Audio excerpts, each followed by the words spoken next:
firman-Mu itu adalah kekuatan buat kehidupan kami. Terima kasih Tuhan. Di dalam nama Yesus kami berdoa dan bersyukur kepadamu. Haleluya.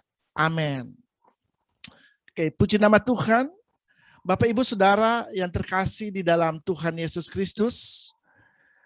Judul atau tema firman Tuhan pada hari ini saya beri judul perkataan yang membawa dampak.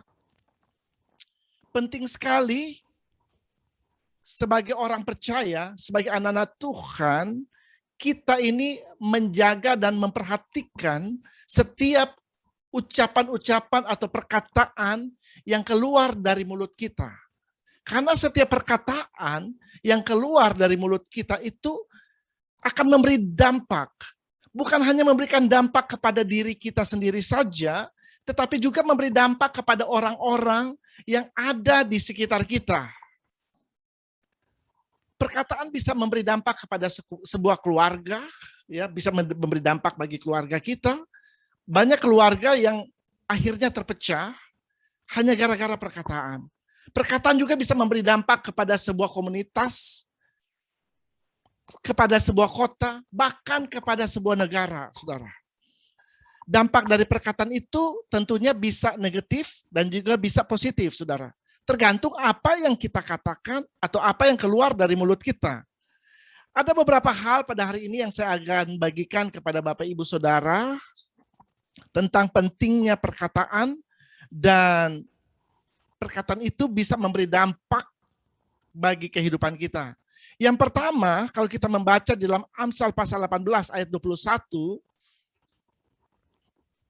dikatakan, hidup dan mati dikuasai lidah. Siapa suka menggemakannya akan memakan buahnya. Jadi yang pertama, perkataan menentukan hidup dan mati kita.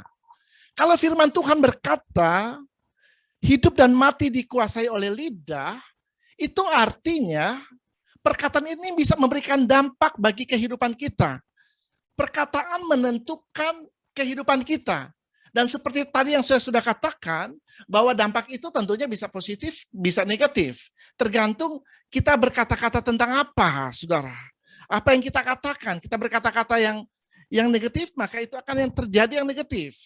Kita berkata yang positif, akan terjadi yang positif. Atau kita berkata-kata firman Allah, maka firman Allah itu akan terjadi di dalam hidup kita.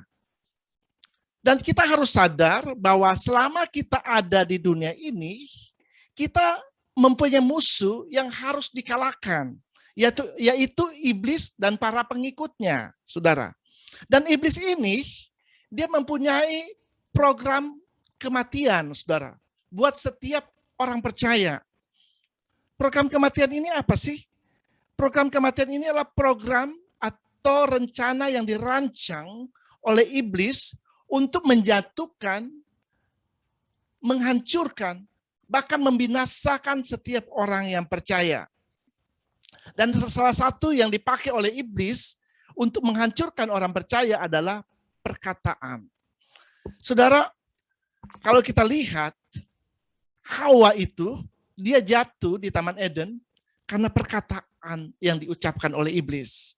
Pada waktu dia membuka komunikasi dengan iblis, dan dia mulai berbicara dengan iblis, pada waktu itu iblis memasukkan kata-katanya di dalam diri Hawa, saudara. Dan dia mempercayai perkataan dari iblis. Dan akibatnya, akhirnya dia melanggar perintah Tuhan. Dia memakan buah yang dilarang oleh Tuhan. Mungkin perkataan-perkataan iblis ini kelihatannya baik, kelihatannya benar, saudara. Pada mulanya, tetapi sebenarnya perkataan-perkataan iblis itu adalah perkataan yang mematikan, saudara. Kita lihat pada waktu Hawa mempercayai perkataan iblis, akhirnya dia dan suaminya jatuh dalam dosa dan mereka terpisah dengan Allah. Makanya Yesus perlu datang ke dunia ini untuk membereskan masalah dosa ini. Jadi Hawa jatuh karena mempercayai perkataan iblis. Dan tentunya sebagai orang percaya, kita jangan mempercayai apa yang dikatakan oleh iblis, karena kita tahu bahwa perkataan-perkataan yang dikatakan oleh iblis itu adalah perkataan yang akan mematikan dan membinasakan kehidupan kita. Mati di sini berarti perkataan-perkataan itu dia akan melemahkan kita, akan membuat kita patah semangat, akan membuat kita kecewa dan putus asa, dan akhirnya kehilangan pengharapan, dan bahkan membuat kita khawatir dan takut, saudara. Nah, ini adalah perkataan-perkataan yang biasa dilontarkan iblis dalam kehidupan manusia. Oleh karena itu, untuk melawan perkataan iblis, kita harus melawannya dengan perkataan firman Allah, saudara.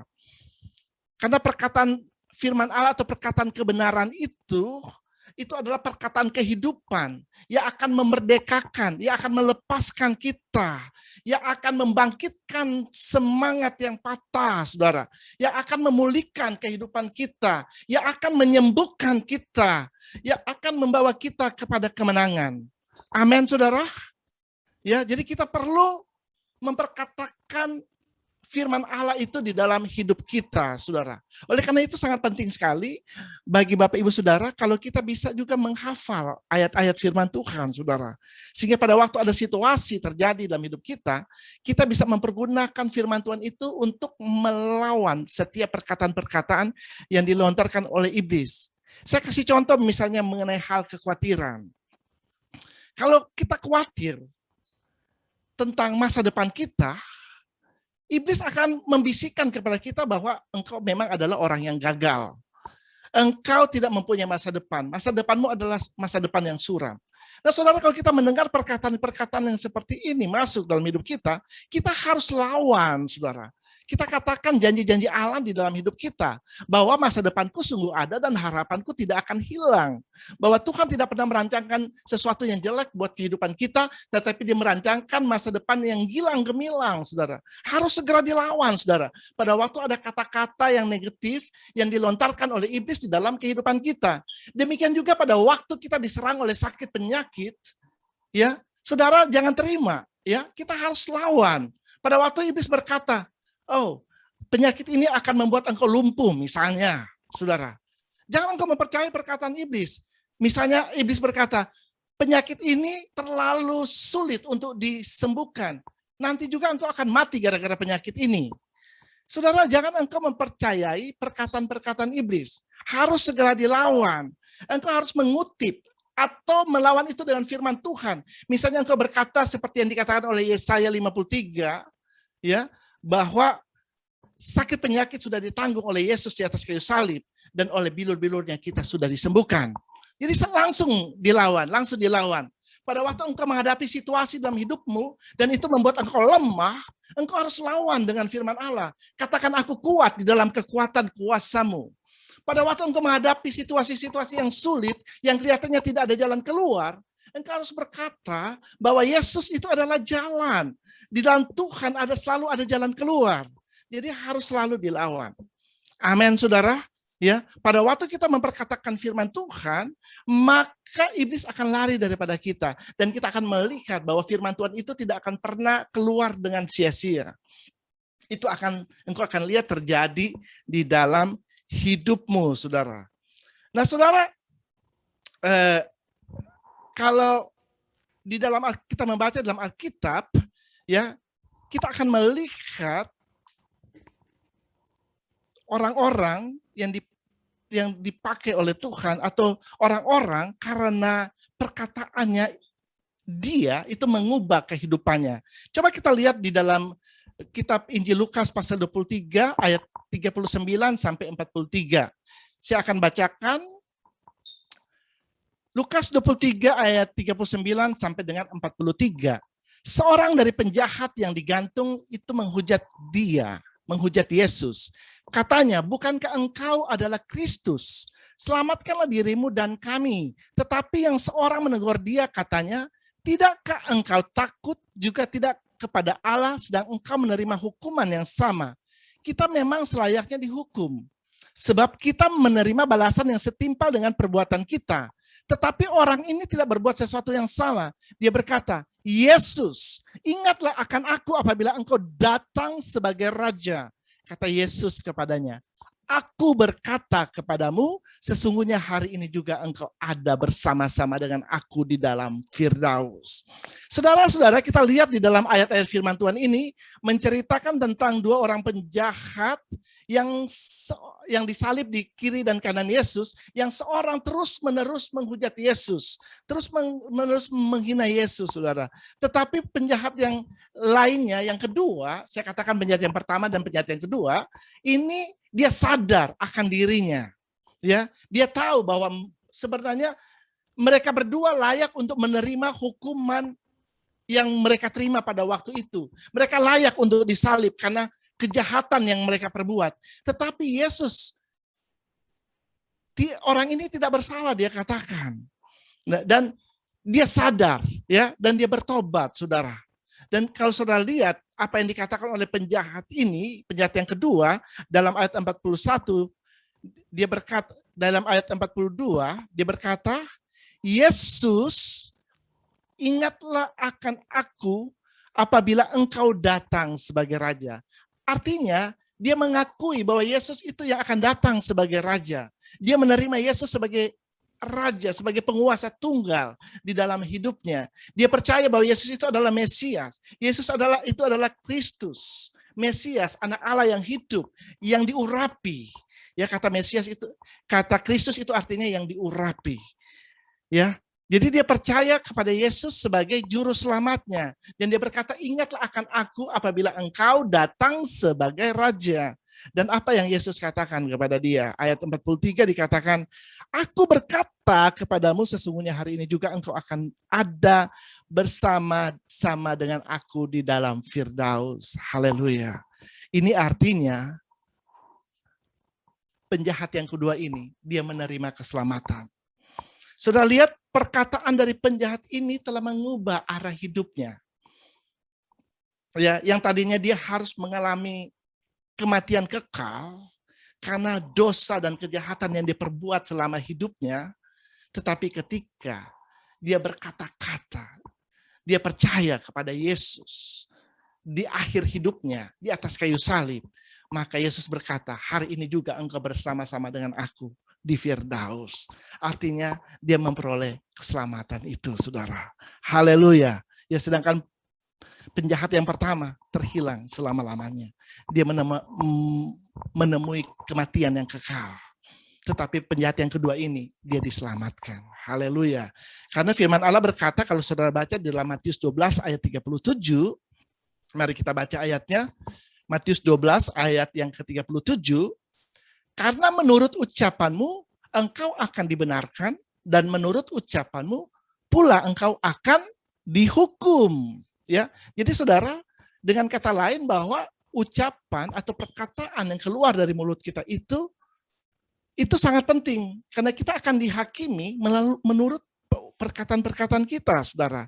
Oleh karena itu, kita perlu menjaga cara kita berkata-kata. Jangan engkau berkata-kata yang sia-sia, jangan engkau berkata-kata yang sembarangan, jangan engkau hidup bersungut-sungut, ya, tetapi mari kita mau membiarkan perkataan kita dikuasai oleh Roh Kudus, saudara. Sehingga perkataan firman Allah, perkataan kebenaran yang akan keluar dari mulut kita, yang akan membangkitkan iman, yang akan menguatkan orang yang mendengar, yang akan memberkati orang-orang yang mendengar setiap ucapan yang keluar dari mulut kita. Ya, yang kedua, ya, contoh yang kedua adalah kalau kita baca di dalam Kitab Markus pasal 5 ayat 25 sampai 29, kita tidak usah baca ayat-ayat ini, tetapi saya akan menjelaskan apa yang terjadi dalam ayat-ayat ini. Di sini kalau saudara membaca dalam Markus pasal 5 ayat 25 sampai 29, dikatakan bahwa ada seorang wanita yang mengalami pendarahan selama 12 tahun, saudara. Saudara, kalau engkau mengalami pendarahan selama 12 tahun itu bukan sesuatu hal yang enak, saudara. Ya, pasti wanita ini sangatlah menderita karena penyakit yang dia derita pada waktu itu, saudara. Ya, dan dikatakan kalau saudara membaca dalam ayat-ayat ini bahwa dia sudah pergi ke dokter, pergi ke tabib, saudara. Tetapi penyakitnya bukan semakin baik, tetapi semakin parah, semakin worse, saudara. Ya, jadi dia tidak menjadi baik karena dia pergi ke dokter pada waktu itu. Dan pada waktu itu dia mendengar bahwa Yesus akan lewat di tempat di mana dia tinggal. Dan dia tahu, dia percaya bahwa Yesus itu sanggup untuk menyembuhkan. Karena dia sudah dengar bagaimana Yesus menyembuhkan orang-orang sakit yang dibawa kepadanya, saudara. Ya, penyakit apa saja disembuhkan oleh Tuhan Yesus. Jadi dia percaya, ya, iman timbul dari pendengaran dan pendengaran akan firman Kristus, ya. Nah, pada waktu dia percaya, dia lalu berkata, asalku jamah jubahnya aku akan sembuh. Kita bisa baca itu dalam Markus 5 ayat 28. Coba kita lihat Markus 5 ayat 28. Wanita ini dia berkata, sebab katanya asalku jamah saja jubahnya aku akan sembuh. Jadi ini adalah perkataan dari wanita yang menderita penyakit pendarahan 12 tahun. Dia percaya, ya, dan dia berkata-kata. Dia terus berkata-kata, asalku jamah jubah Yesus, aku pasti sembuh. Dan tentunya untuk mendekati Yesus pada waktu itu bukanlah merupakan suatu hal yang mudah, saudara. Karena Yesus kemanapun dia pergi pada waktu itu, karena Yesus begitu terkenal, dia diikuti oleh begitu banyak orang. Dan orang-orang yang mengikuti dia itu berdesak-desakan, saudara. Jadi orang sehat saja kalau mau menjamah Yesus pada waktu itu sulit, saudara. Bukan hal yang mudah. Apalagi wanita ini dengan pendarahan selama 12 tahun, dia bertekad untuk menjamah jubah Yesus. Tetapi karena dia sudah mempunyai suatu tekad yang bulat, dia tidak menyerah, saudara. Dia terus datang kepada Yesus. Mungkin pada waktu dia mencoba mendekati Yesus, ada yang mendorong dia mungkin terjatuh, tapi dia bangkit lagi, saudara. Dia tidak pernah menyerah. Dia terus coba. Mungkin jatuh lagi, tapi dia bangkit lagi. Karena dia sudah mempunyai tekad yang bulat bahwa dia harus bisa menjamah jubah Yesus, saudara. Dan akhirnya sampai kepada suatu titik di mana akhirnya dia bisa menjamah jubah Yesus. Dan pada waktu dia menjamah jubah Yesus, maka seketika itu dikatakan oleh firman Allah bahwa pendarahannya lenyap. Ya, dia disembuhkan dari penyakitnya. Saudara, kita lihat, ya, dia selalu berkata-kata tentang kesembuhan yang akan dialami pada waktu dia menjamah jubah Yesus. Dan ini dia alami, terjadi di dalam hidupnya. Ya, kita harus memperkatakan apa yang akan terjadi dengan kehidupan kita, saudara. Ya, memperkatakan tentang masa depan kita, saudara. Apa yang akan terjadi dengan masa depan kita. Karena perkataan dari wanita ini, akhirnya dia mengalami kesembuhan, saudara. Yang kedua, ya,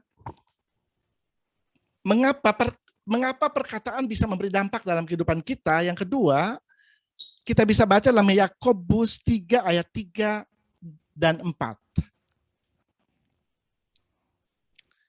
Kita mengenakan kekang pada mulut kuda sehingga ia menuruti kehendak kita. Dengan jalan demikian kita dapat juga mengendalikan seluruh tubuhnya. Dan lihat saja kapal-kapal, walaupun amat besar, dan digerakkan oleh angin keras, namun dapat dikendalikan oleh kemudi yang amat kecil menurut kehendak jurumudi. Saudara-saudara, kalau kita membaca dan ayat yang ketiga ini dikatakan bahwa lidah itu seperti kekang. Ya. Kekang itu berfungsi untuk mengendalikan dan mengarahkan jalan dari seekor kuda. Makanya kalau kuda liar itu perlu dikasih kekang, ya, supaya bisa dikendalikan. Kalau tidak dia akan meronta dan dia akan lari kemana saja dia mau, saudara. Tapi pada waktu kekang itu dipakaikan ke mulut kuda, maka kuda itu bisa dikendalikan, bisa dikuasai, dan bisa diarahkan menurut kemauan dari penunggang kuda itu, saudara. Ya, nah lidah itu diumpamakan seperti kekang yang ditaruh di mulut kuda, saudara. Saya percaya kehidupan kita ini kita mempunyai tujuan, ya. Allah menciptakan kita dengan tujuan, dan tentunya untuk bisa menggenapi tujuan Allah dalam hidup kita harus bisa mengarahkan hidup kita kepada tujuan itu, saudara. Amin. Ya. Nah, ini dia katakan lidah itu ibarat kekang, saudara. Kalau saudara membaca di dalam ayat yang keempat, lidah itu seperti kemudi yang amat kecil yang mengarahkan sebuah kapal yang besar di tengah lautan, ya. Jadi kapal-kapal yang besar itu untuk berlayar dan tiba ke tempat tujuan itu dikendalikan oleh kemudi yang sangat kecil. Ya, saya pernah masuk ke sebuah kapal yang sangat besar dan saya pernah diajak oleh kaptennya untuk masuk ke ruang kemudinya dan memang saya lihat bahwa di sana kemudinya sangat kecil, Saudara. Ya, dan kemudi yang kecil itulah yang mengarahkan arah kapal itu sehingga kapal itu bisa mencapai kepada tujuan. Ya, demikian juga dengan kehidupan kita. Lidah ini seperti kemudi, Saudara. Nah, makanya kita harus membiarkan Tuhan, Roh Kudus yang menguasai lidah kita sehingga kehidupan kita bisa dikendalikan. Amin, Saudara. Ya. Coba engkau perhatikan apa yang engkau bicarakan, apa yang engkau perkatakan setiap hari di dalam hidupmu. Apakah engkau memperkatakan hal-hal yang benar, hal-hal yang sesuai dengan firman Allah, atau engkau sering sekali memperkatakan sesuatu yang sebenarnya sia-sia, atau sesuatu yang sembarangan, atau bahkan engkau suka memperkatakan sesuatu tentang kekalahan di dalam hidupmu atau kegagalan-kegagalan dalam hidupmu. Perhatikan, Saudara. Nah, kita perlu memperkatakan hal-hal yang benar. Dan untuk berkata-kata yang benar, kita perlu dikuasai oleh Roh Tuhan, Saudara. Lidah itu memang sangat kecil, Saudara. Kita kadang-kadang tidak dianggap, tetapi sangat besar kuasanya. Amin. Ya. Lidah itu kecil tapi besar kuasanya.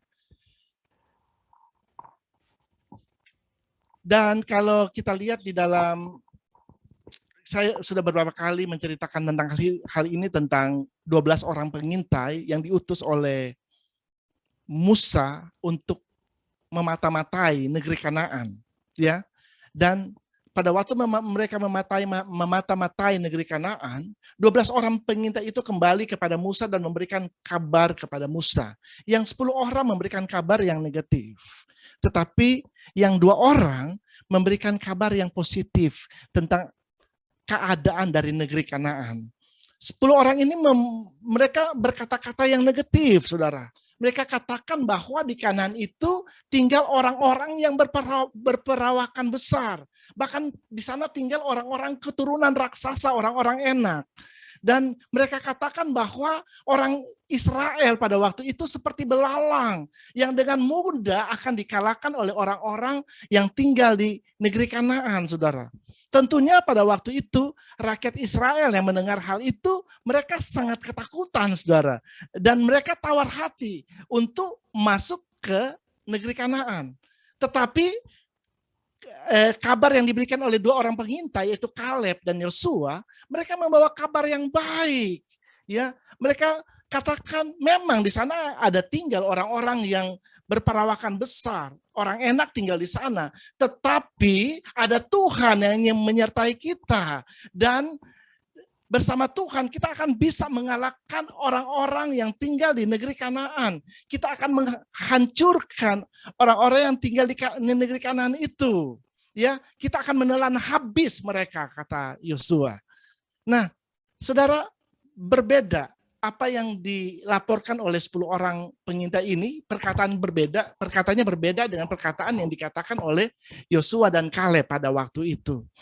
Dan apa yang terjadi, Saudara, kalau Saudara membaca tentang kisah ini, akhirnya 10 orang pengintai ini memang mereka tidak masuk ke tanah Kanaan.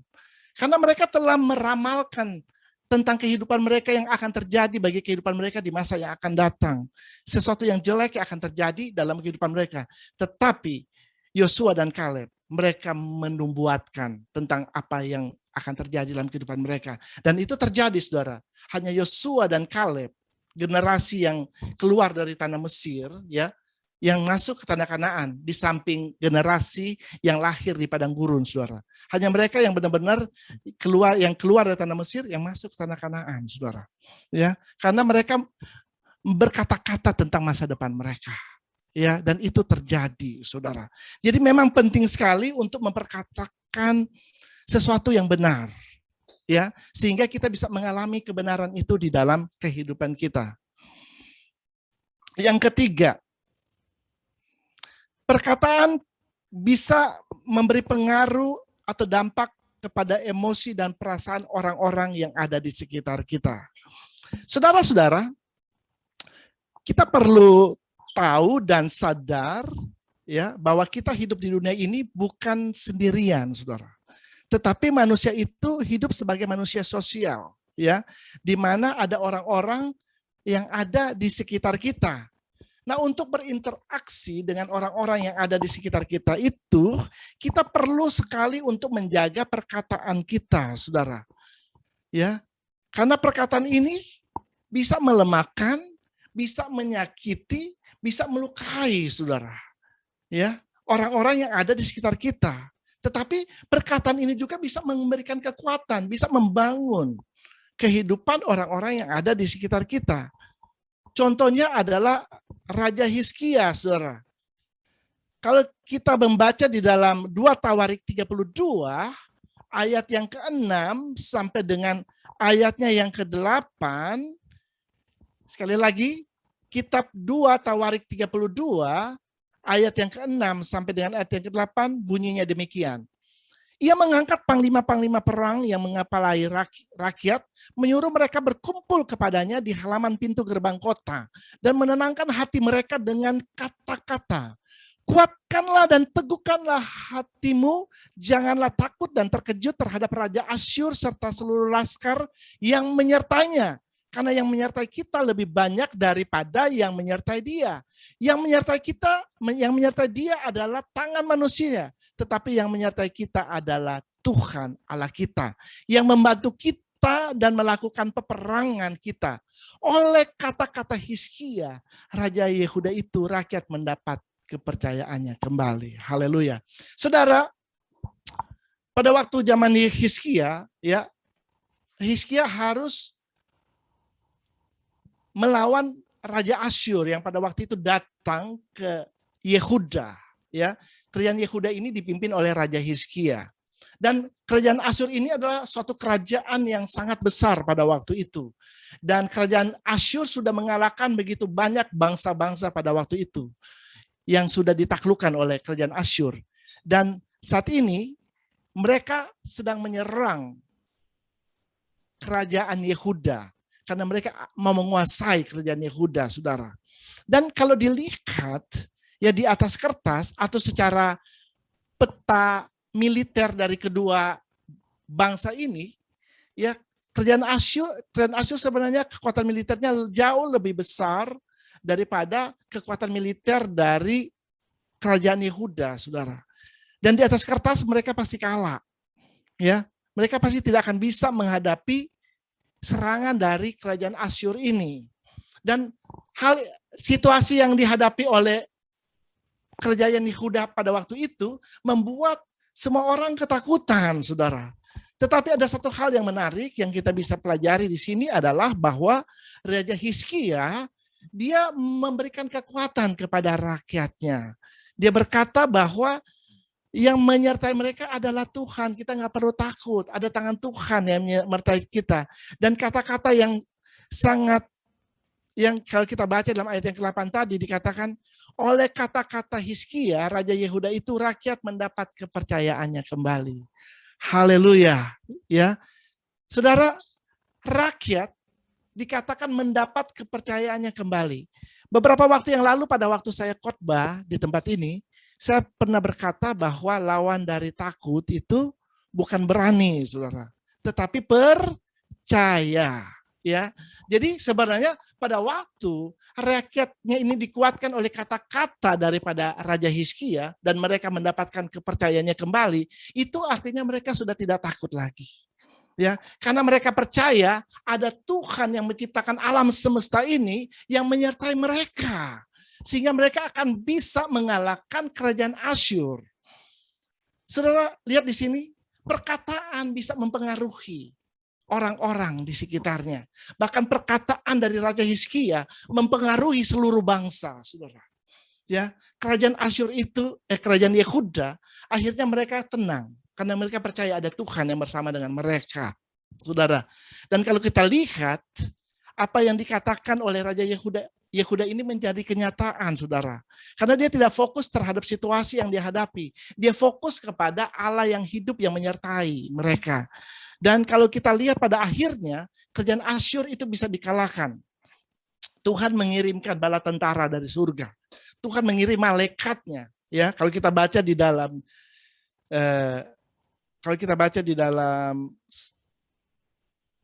Dua Raja-Raja 19 ayat 35, coba kita lihat ayat ini.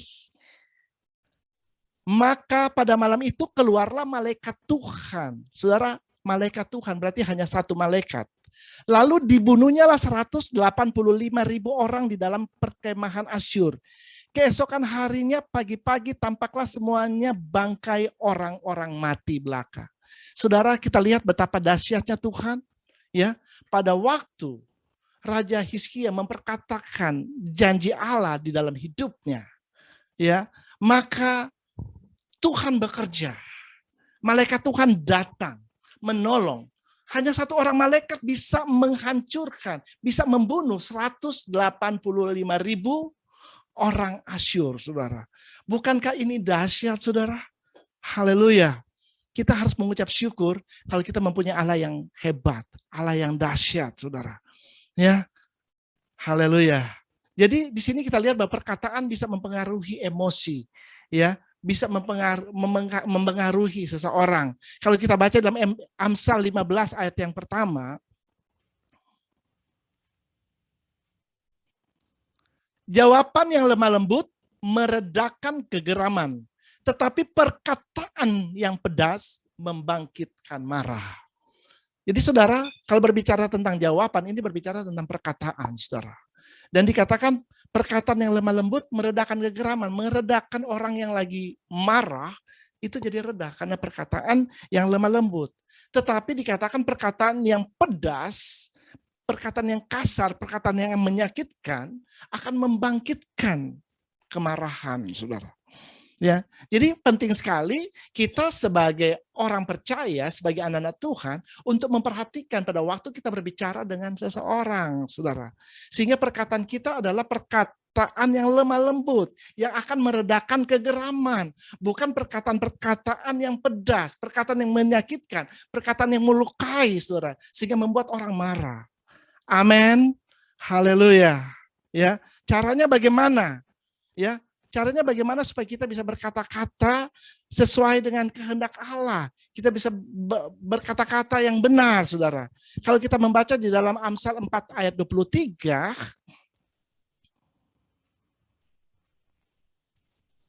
dikatakan oleh firman Tuhan, jagalah hatimu dengan segala kewaspadaan. Karena dari situlah terpancar kehidupan. Ya, saudara, kalau kita mau menjaga perkataan kita harus terlebih dahulu menjaga hati kita. Karena ada hubungan antara hati dengan perkataan, saudara. Kita baca dalam kitab Injil Matius pasal 12 ayat 34. Karena yang diucapkan mulut meluap dari hati. Ya, jadi apa yang kita ucapkan itu meluap dari hati. Jadi saya tidak percaya kalau ada orang yang berkata bahwa, oh dia ini orangnya kata-katanya yang menyakitkan, tetapi hatinya baik. Saya nggak percaya, karena itu bertentangan dengan apa yang dikatakan oleh firman Allah. Firman Allah berkata, apa yang ada di hati keluar di mulut. Kalau kita menyakitkan, mengeluarkan kata-kata yang menyakitkan, yang melukai, berarti hatinya udah nggak benar.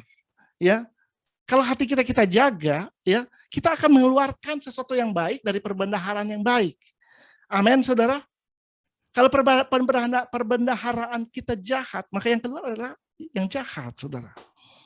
Amin. Ya, jadi benar-benar bahwa kita harus menjaga perkataan kita. Yang keempat, yang terakhir, saudara, perkataan kita bisa mengundang malaikat Tuhan. Saudara, malaikat Tuhan itu ada di sekitar orang-orang yang suka memperkatakan firman Allah. Ya. Malaikat itu adalah roh yang melayani, saudara. Ya, dia melayani Tuhan dan juga melayani orang-orang percaya. Itu adalah tugas dari malaikat-malaikat Tuhan, saudara. Tadi kita sudah lihat bagaimana malaikat datang menolong Hizkia, ya, dan membunuh 185.000 orang. Karena Hizkia memperkatakan janji-janji Allah di dalam hidupnya. Makanya pada waktu janji Allah itu diperkatakan, itu akan membuat malaikat bergerak. Ya, karena malaikat hanya mau bergerak pada waktu ada firman. Kalau nggak ada firman, malaikat nggak akan bergerak. Karena malaikat hanya mengikuti apa yang dikatakan oleh firman. Ya, pada waktu kita suka memperkatakan firman Allah di dalam hidup kita, maka itu akan membuat malaikat bergerak. Amin. Kita lihat di dalam kitab Daniel 10 ayat 12, ya, kita akan lihat bagaimana kehidupan Daniel, bagaimana ketika dia berkata-kata, malaikat datang di dalam kehidupannya. Daniel 10 ayat 12. Lalu katanya kepadaku, janganlah takut Daniel, sebab telah didengarkan perkataanmu sejak dari pertama engkau berniat untuk mendapat pengertian dan untuk merendahkan dirimu di hadapan Allahmu. Dan aku datang oleh karena perkataanmu itu. Haleluya. Saudara perhatikan yang kata-kata yang warna merah. Aku datang oleh karena perkataanmu itu. Amin, saudara. Pada waktu Daniel, dia mau mendapatkan pengertian dari Tuhan, ya, malaikat itu datang, ya, datang kepada dia dan memberikan pengertian itu kepada Daniel. Jadi saudara, kita jangan mempergunakan mulut kita untuk mengucapkan perkataan-perkataan yang salah, saudara. Jangan mempergunakan mulut kita untuk katakan kata-kata kegagalan, kata-kata kekalahan, kata-kata kemalangan, apalagi kata-kata ketakutan dan kekhawatiran, saudara. Ya, karena itu akan membuat malaikat nggak mau dekat-dekat sama kita. Ya, malaikat akan menjauh dari kita. Karena malaikat akan dekat kepada orang yang suka memperkatakan firman Allah. Amin. Ya, jadi mari saudara, katakan firman Allah dalam hidupmu. Maka engkau akan lihat malaikat akan langsung bergerak dan melakukan apa yang engkau katakan itu. Haleluya. Ya, karena firman Allah itu adalah Tuhan sendiri. Amin.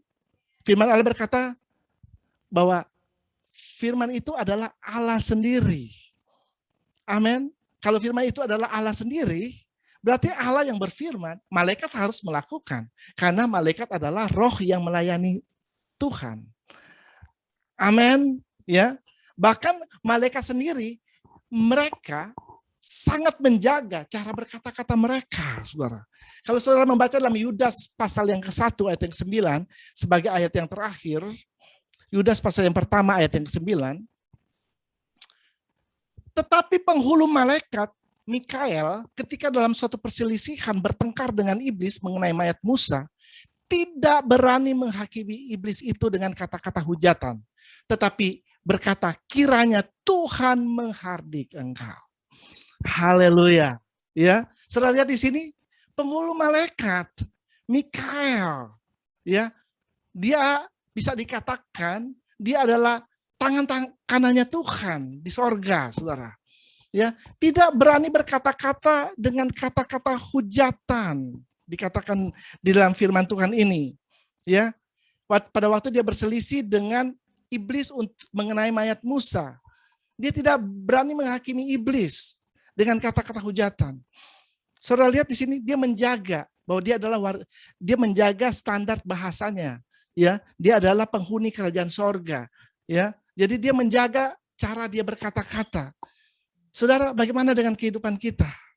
Sangat sering kita menghakimi, kita menghujat orang-orang yang ada di sekitar kita. Padahal kalau mau dilihat, iblis ini pantas dihujat, pantas dihakimi. Tetapi firman Allah mengatakan bahwa Mikael sebagai penghulu malaikat, dia tidak dikatakan dia tidak berani menghakimi iblis itu dengan kata-kata hujatan. Ya, tapi dia berkata kiranya Tuhan yang menghardik engkau. Dia menyerahkan itu ke dalam tangan Tuhan. Amin, saudara. Jadi kalau saudara suka melihat dan cenderung untuk menghakimi, saudara berhenti dengan hal itu.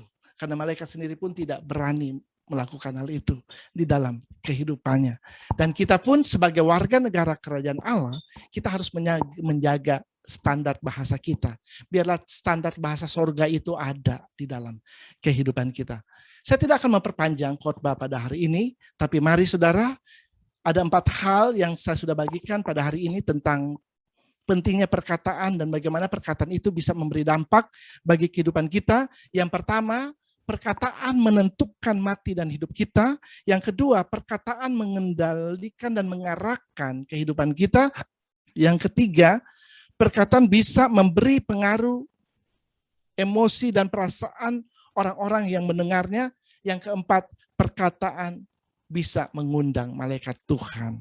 Mari kita memperhatikan cara kita berkata-kata dan menjaga cara-cara kita berkata-kata sebagai anak-anak Tuhan, sebagai orang percaya, sebagai warga negara kerajaan sorga, sehingga pada waktu kita berkata-kata, kita bukan berkata-kata yang negatif, berkata-kata yang sembarangan, berkata-kata yang sia-sia, persungutan di hadapan Tuhan, tapi mari kita mengucapkan perkataan-perkataan yang sesuai dengan firman Tuhan, yang akhirnya bisa menguatkan dan memberkati dan melepaskan orang-orang yang ada di sekitar kita. Amin. Oke.